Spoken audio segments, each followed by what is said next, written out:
ඖෂධ හිඟය සම්බන්ධයෙන් මේ වෙන විට රෝහල් ගණනාවක අර්බුදකාරී තත්ත්වයක් පැනනගිලා තියෙනවා. ප්‍රධාන ඖෂධ වර්ග කීපයක් නොමැති වීම හින්දා නැත්නම් හිඟකම හින්දා වෛද්‍යවරුන්ට මේ රටේ ප්‍රතිකර්ම කිරීමේ දැඩි අපහසුතාවයකට පත් වෙලා තියෙනවා.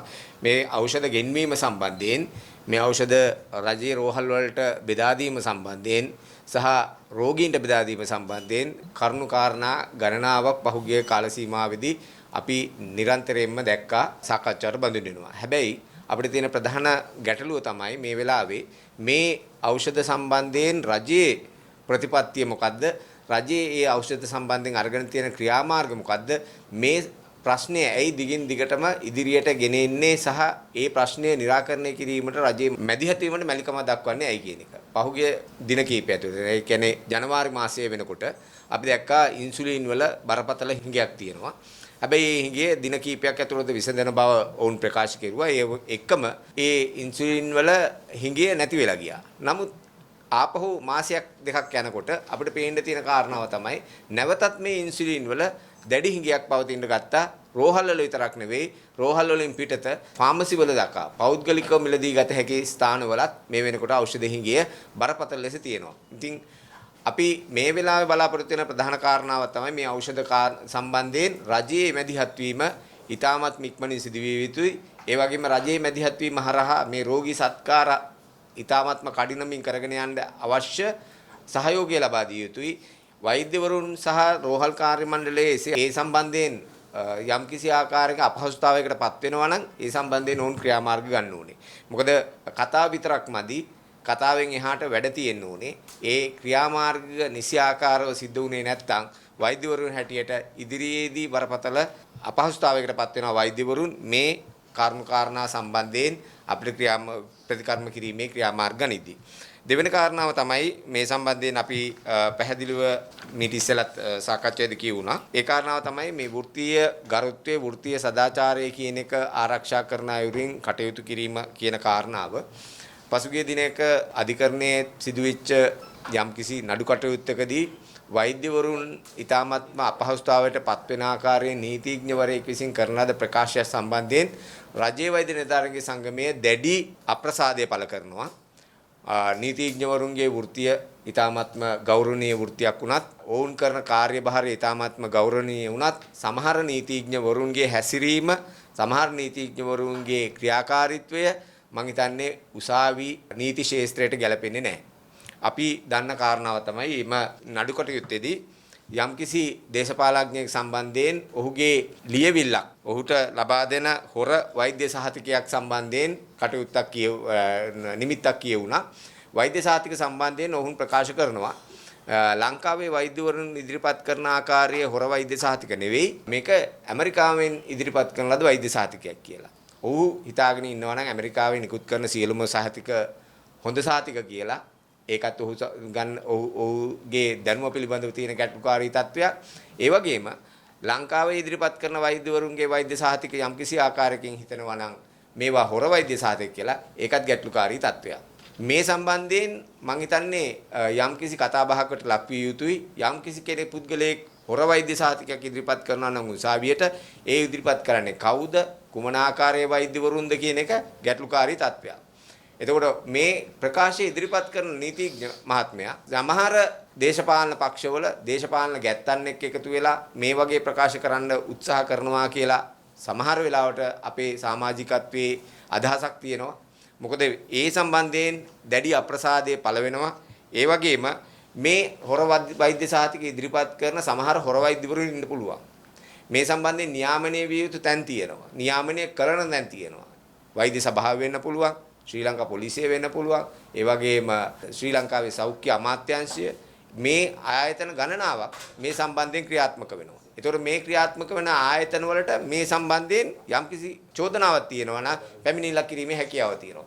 ඒ පැමිණිල්ල සම්බන්ධයෙන් ඔවුන් එවැනි පැමිණිල්ලක් කිරීම සම්බන්ධයෙන් ඔවුන් මේ වෙලාවේ කටයුතු කරන්න ඕනේ. එහෙම වැරද්දක් තියෙනවා නම් ඒක නැත්තම් තැන් වල වෘත්තීන්ට අපහාස වන ආකාරයේ කටයුතු කිරීම සම්බන්ධයෙන් රජයේ වෛද්‍ය නිලධාරීන්ගේ සංගමයේ දැඩි අප්‍රසාදය පළ කරනවා.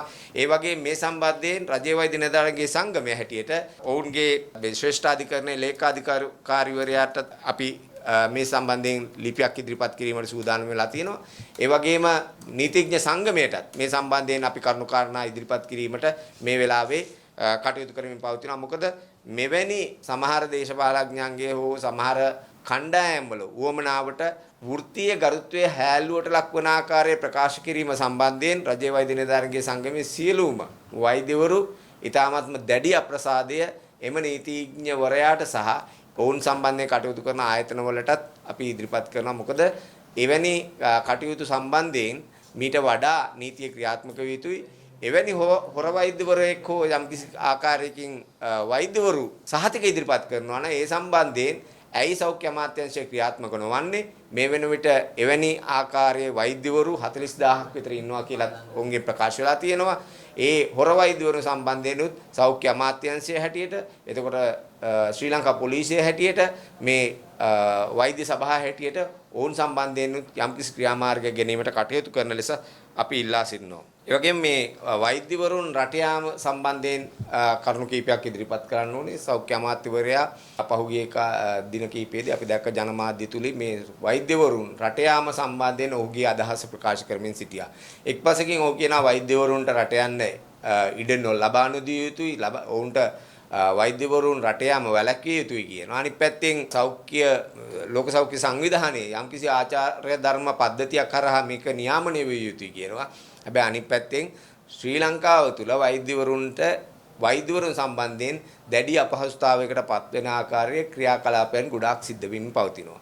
ඉතින් මේ කාරණාත් එක්ක ඔවුන් එක තැනක එකක් කියනවා, තව තැනක තව එකක් කියනවා. සෞඛ්‍ය අමාත්‍යාංශය තුළ තව දෙයක් සිද්ධ වෙනවා. මේ සම්බන්ධයෙන් වෛද්‍යවරුන්ගේ තියෙන දැඩි අප්‍රසාදයක්. ඒ වගේම අනිත් පැත්තෙන් වෛද්‍යවරුන් සංඛ්‍යාවක් රට යන්නේ මේ රට අතහැරලා යන්නේ ඔවුන්ගේම සුභසිද්ධිය තකා නෙවෙයි. මේ රටට ඒකෙන් ප්‍රතිලාභයක් අත් වෙනවා. ඒ ප්‍රතිලාභයට සෞඛ්‍ය අමාත්‍යවරයා ගරු කළ යුතුයි. ඔවුන් විශාල මුදලක් මේ රටට උපයලා දීලා තියෙනවා. ඒ විශාල මුදලක් දරස්කන්ධයක් උපයලා දෙන්න ඔවුන් තමාගේ පවුලේ, තමාගේ ඥාතීන්, තමාගේ බිරිඳවල් සියලුම දෙනා මේ රටේ තනි කරලා දාලා සමහරට ඕ වෛද්‍යවරයා විතරක් විදේශගත වෙලා වෙන්න පුළුවන්.